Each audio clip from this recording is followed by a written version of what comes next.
On the second day of every month following this, these developer diaries are going to be exclusively on Patreon for patrons subscribed to the $5 tier. However, I've decided to make this first one free. Existensis is an exploration-based adventure game with platforming elements, and it has been my life for the past 6 months. Those first few months were spent figuring out the software and animating/programming the main character, the mayor. The mayor likes to cover their body and face in clothes they design. They want people to view their art without any preconceived notions based on their appearance, so their identity is a pretty closely guarded secret. It took a while to figure out the speed of the movement I wanted. I wanted the player to move quick, but not so quick that they couldn't enjoy the scenery. A light jog was what I settled on, slightly reminiscent of Alucard's walking animations from Castlevania Symphony of the Night. Power walk. By the way, all of the assets in this game are traditionally drawn. Every frame of animation, every background, every cloud.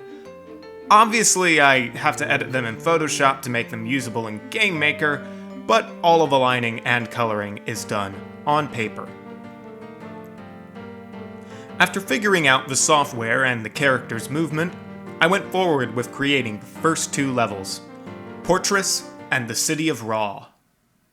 I didn't make the tutorial level until later on, because I didn't know if I would stick to the controls and mechanics I was currently working with.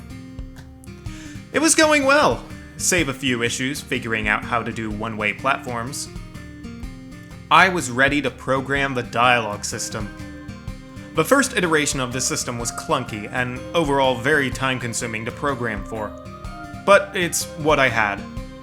It was only after programming all of the dialogue in Portress this way that I ran into a bug with my programming that I couldn't figure out how to fix, and the dialogue system ended up breaking and had to be scrapped.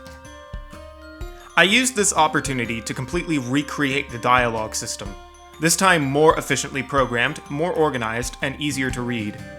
Sometimes, bugs like that are a blessing in disguise. After that, development just went smoother and smoother.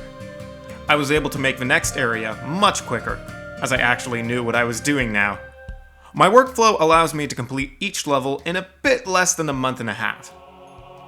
At the end of December, the demo build was ready, and I was prepared to finally show people the fruits of my labor, and cross my fingers that people would enjoy it.